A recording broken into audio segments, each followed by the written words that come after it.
Nous accueillons pour la seconde partie Georges Géo, acteur politique du Cercle des leaders émergents. Bonsoir Georges. Bonsoir Samuel. Bonsoir Ambroise et le grand Dimas. Bonsoir à tous nos téléspectateurs. Alors Ambroise Ponjo sur la Côte d'Ivoire. C'est le vieux. Ambroise Ponjo, en fait, oui, on était sur la Côte d'Ivoire. Je disais qu'en réalité, Ouattara ne fait pas le poids devant les protagonistes, ses challengers, ses adversaires. Et je dis qu'aujourd'hui, il est clair que si les élections sont transparentes en Côte d'Ivoire, même si Ouattara allait dans le sens de la fraude pour pouvoir gagner ces trois messieurs, ce que d'aucuns ne croira jamais, il y aura des observateurs qui vous diront le réel résultat de ces élections, même si ces élections ne sont pas encore organisées, comme ça c'est fait au Gabon. On sait qu'Ali Bongo n'a jamais gagné les élections au Gabon. Et beaucoup ont les résultats. La France même a sorti les résultats. Sauf que ce n'est pas la France officielle. Donc aujourd'hui, je crois que Ouattara doit mettre la balle à terre. C'est mon point de vue. Mettre la balle à terre, chercher plutôt à jouer à la transparence des jeux et jouer à l'ivoirien. C'est-à-dire, quand je dis jouer à l'ivoirien, il ne faut pas jouer à quelqu'un qui est plus dans l'intérêt des étrangers. Il est trop dans l'intérêt des étrangers, surtout de la France. Et ça, il faut qu'on le lui dise. De façon flagrante. Dans cette déclaration, il prend position. Il prend une position, quand tu le vois même. Moi, je vois un monsieur qui va souffrir après le pouvoir. Mais attends, son visage le trahit. Le président nigérien a eu à dénoncer ça concernant l'écho. C'est trop, c'est flagrant. Attends, le monsieur prend une position pour le France CFA, directement comme ça.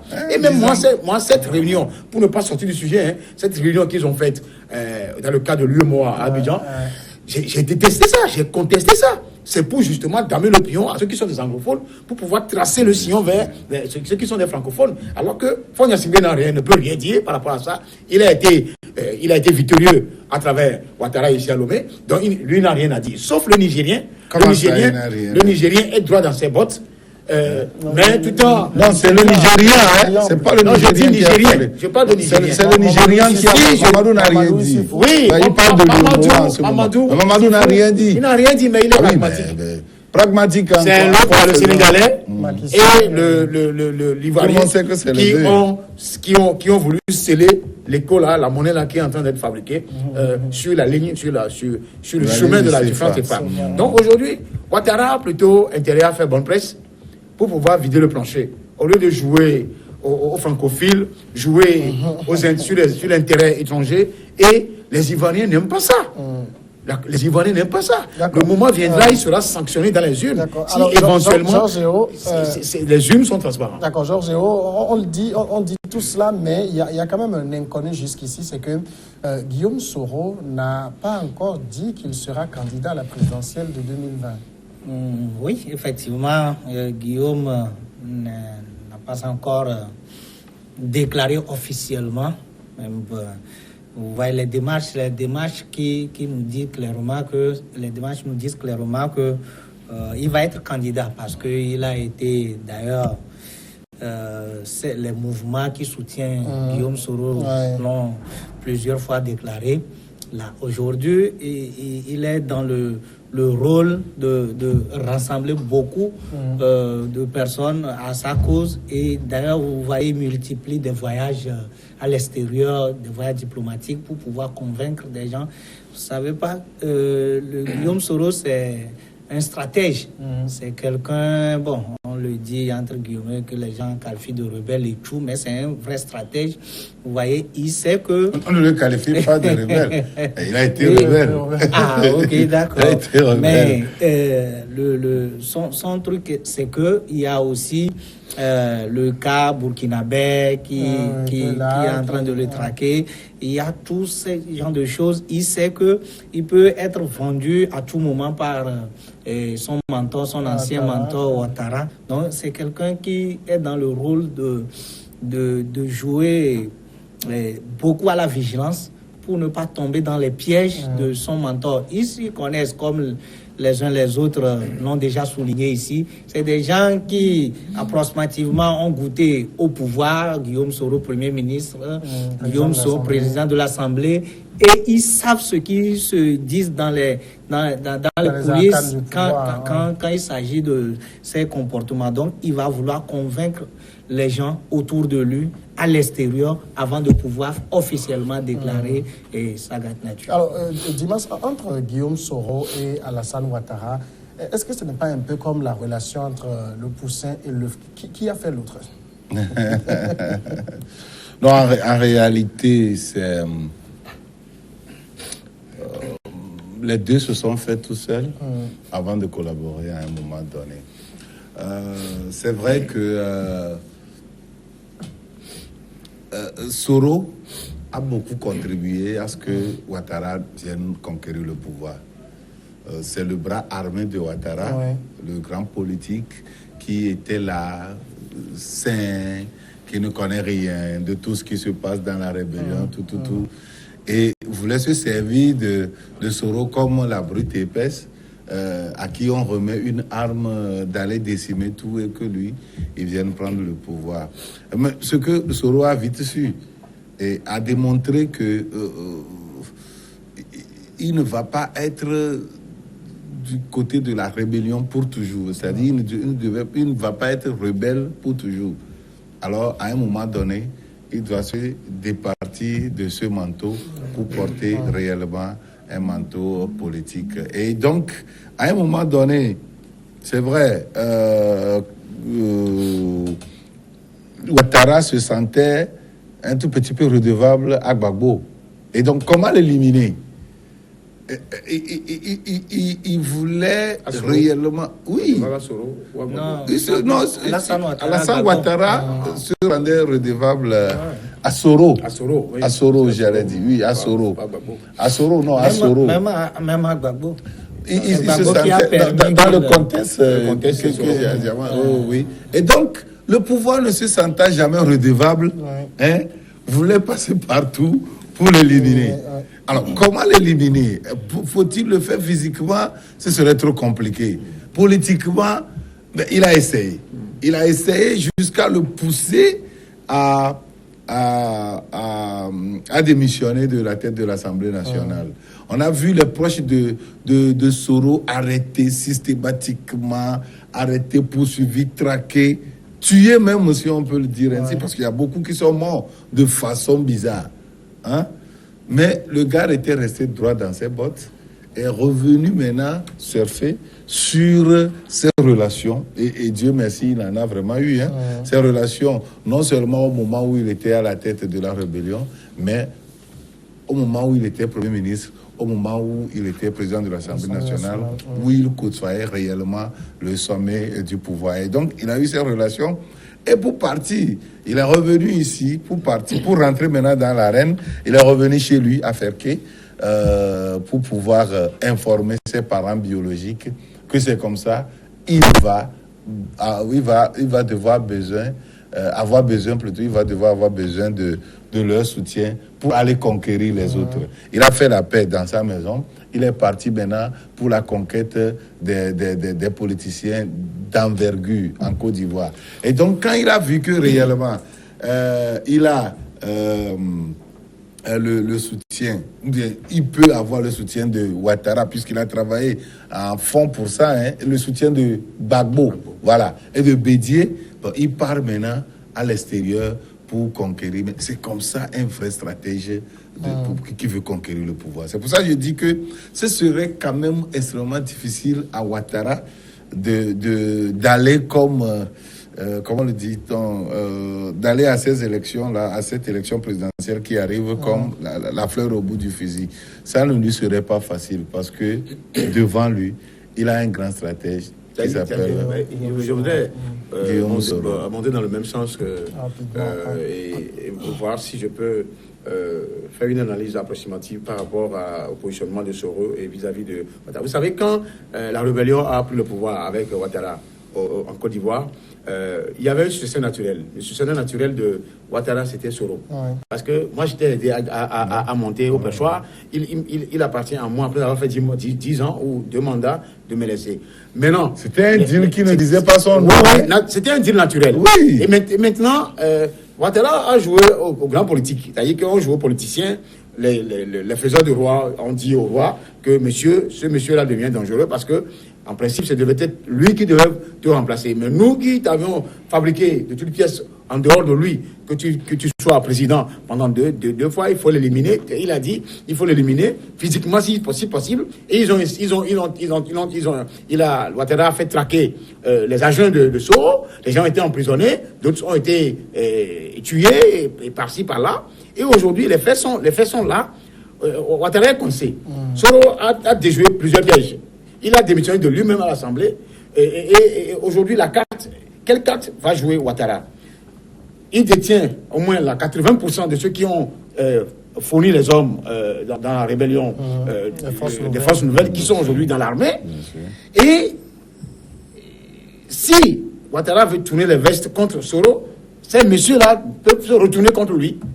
Donc, il y a ça, et en même temps, il y a 2 adversaires coriaces qui sont à côté, Babo et Bédié. Que faire? Ouattara ne fait pas le poids devant les 3 messieurs-là.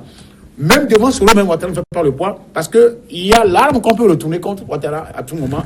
Il a le levier du pouvoir, mais il n'a pas tout. D'accord. Parce qu'il y a des gens qui peuvent se lever à tout moment contre lui. On va continuer maintenant avec la Gambie et les heures sombres de Yahya Jammeh.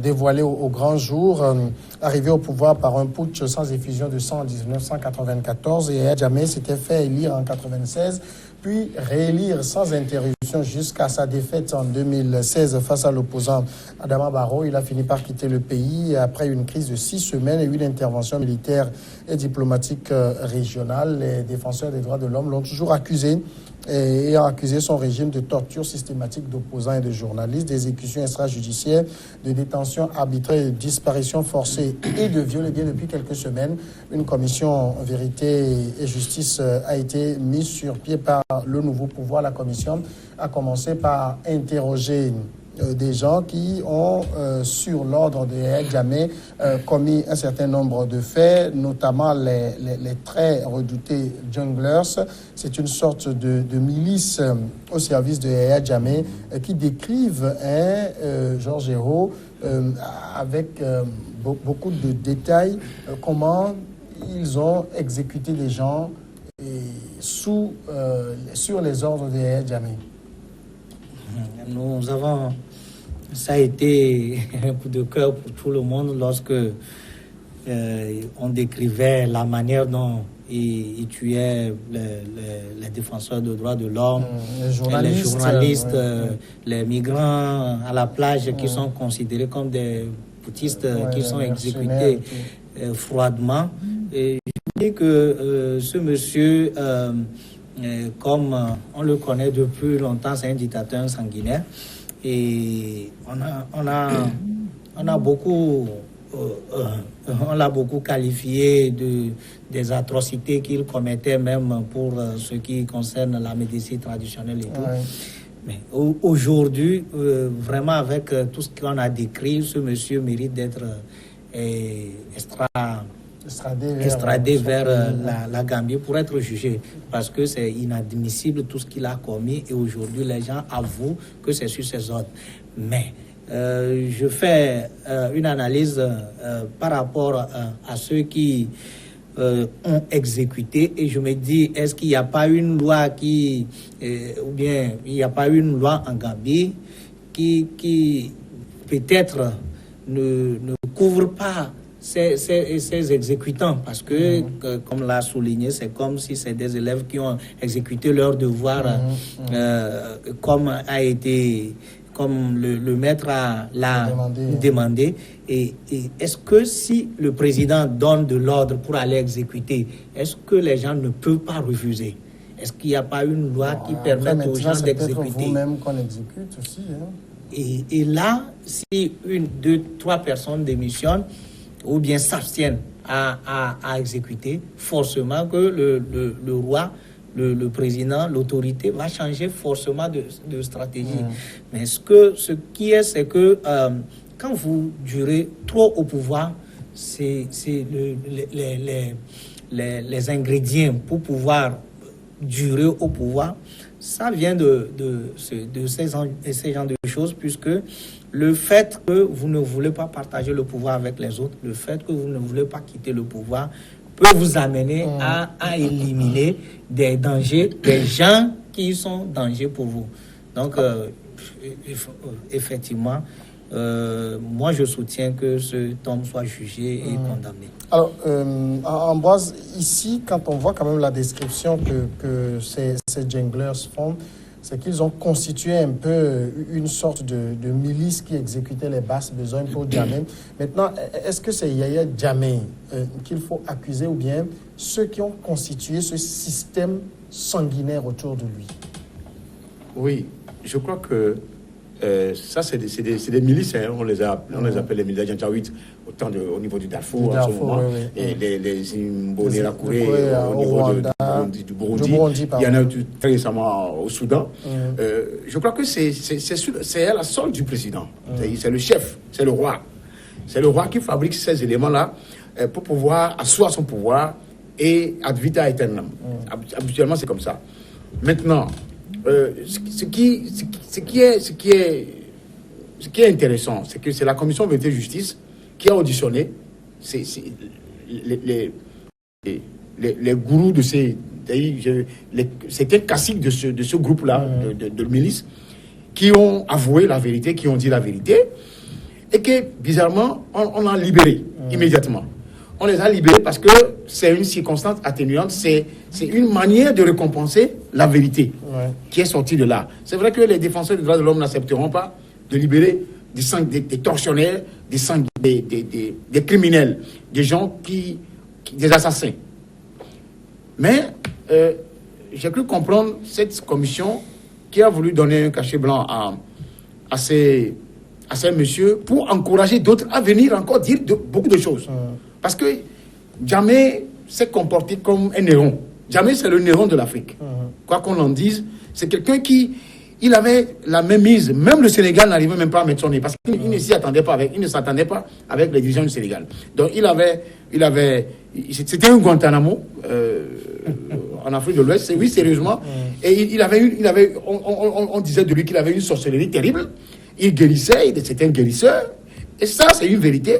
Le monsieur avait un pouvoir de guérir. Il prétendait guérir? Non, il ne prétendait pas guérir. Il y a eu beaucoup de gens qui Yahya Jammeh est un guérisseur. Donc, il est aussi sorcier. C'est avec cette sorcellerie qui intimidait ses compères, c'est-à-dire que ses compatriotes, dont les gens avaient déjà peur. La dernière fois, moi, j'étais c'est peut-être pour cela qu'un des junglers dit nous avions une confiance aveugle en lui. Oui. Vous savez qu'il y a des gens en Gambie actuellement qui regrettent aussi le départ. Ça, on ne le dit pas. Le départ de Jammeh. J'étais à Freetown la dernière fois avec une journaliste gambienne. On était même dans un même vol avant de faire l'escalade à Accra, avant d'y arriver. Au départ, j'avais compris tout ce qu'elle disait. On parlait en anglais. Tout ce qu'elle disait, je comprenais que c'était un pro Jammeh. Comme les pro-Gbagbo étaient arrivés ici. Mais j'ai compris que ce n'était pas un pro Jammeh, mais elle me relatait ce qui se passe actuellement. Il y a des gens, ça peut plaire aux gens, ça peut ne pas plaire. En Gambie actuellement, qui aimerait que Jammeh revienne au pouvoir, comme Kadhafi l'a été en Libye. Parce que quand Jammeh commettait des crimes, faisait tout. Mais les gens il y avait un contrôle.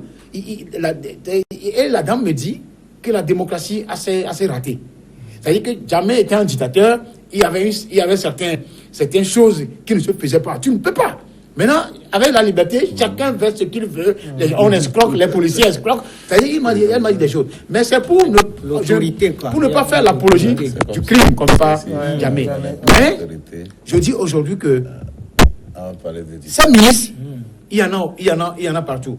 Rappelez-vous, dans le cas du Togo, quand Christophe Tchao disait que nos jeunes, quand il avait caricaturé comme quoi c'est nos jeunes, c'est pratiquement la même chose. Hein. Sauf qu'ici, il n'y a pas eu de tuerie, comme en masse, comme on le craint. Mais il peut y avoir des choses qu'on ne voit pas des yeux.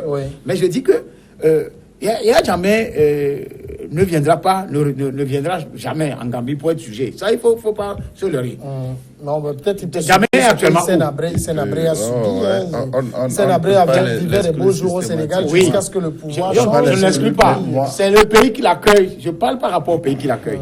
Guinée équatoriale. Avec la Guinée équatoriale, j'avais appris qu'il était en temps au Maroc ou en Arabie Saoudite. Si aujourd'hui on me dit qu'il est en Guinée équatoriale, tant mieux. À tout moment, il peut être extradé si Théodoro lâchait le pouvoir. Alors, Dimas, maintenant, il va se retrouver, par exemple, dans un pays arabe.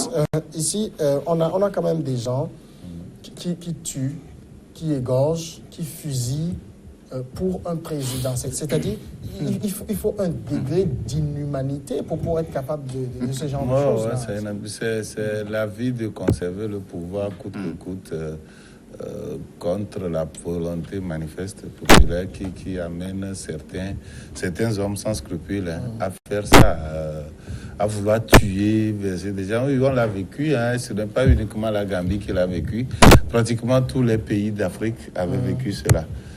Pratiquement tous les pays d'Afrique avaient vécu cela. C'était la période obscurantiste que l'Afrique a eu à traverser.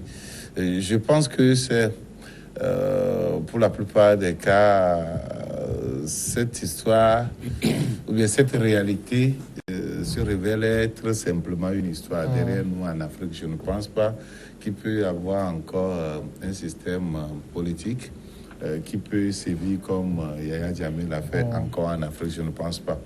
Parce que avant, il n'y avait pas le WhatsApp. Aujourd'hui, il y a WhatsApp. Avant, il n'y avait pas les téléphones portables là, qui peuvent vous révéler un certain nombre de choses aux yeux du monde.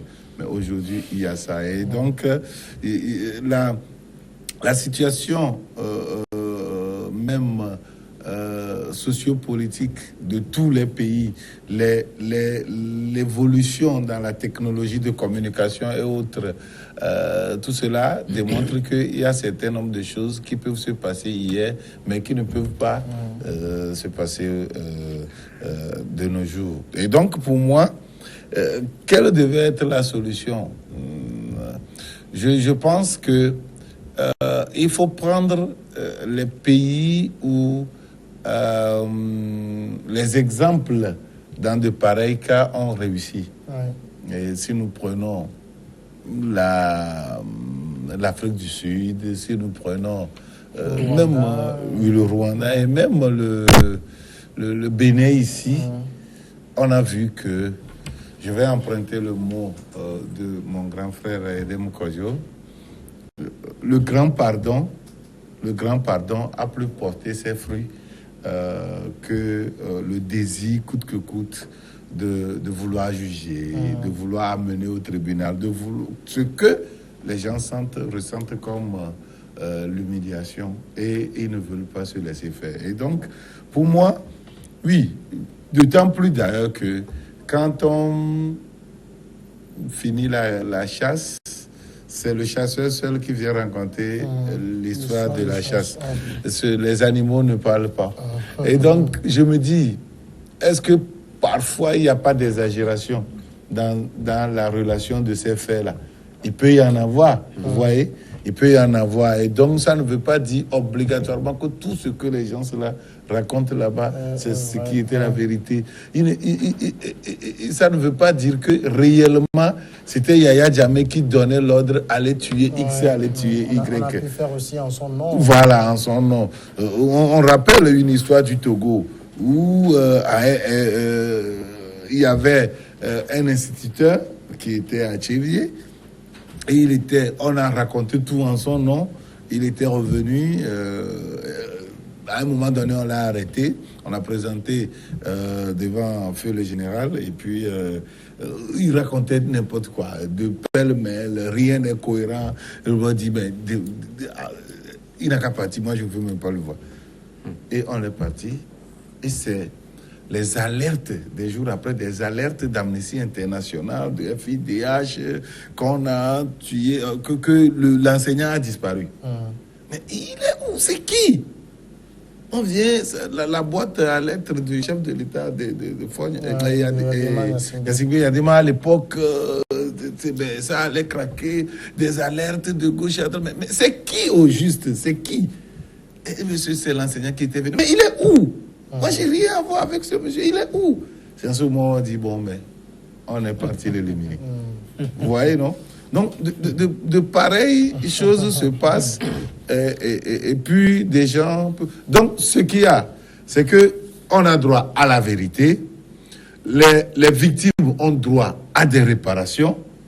Et donc, moi, je pense que même s'il doit avoir justice obligatoirement, il faudrait que ça s'accompagne de pardon, de façon à ce qu'on sache fermer la page, tourner la page et vivre encore une nouvelle ère.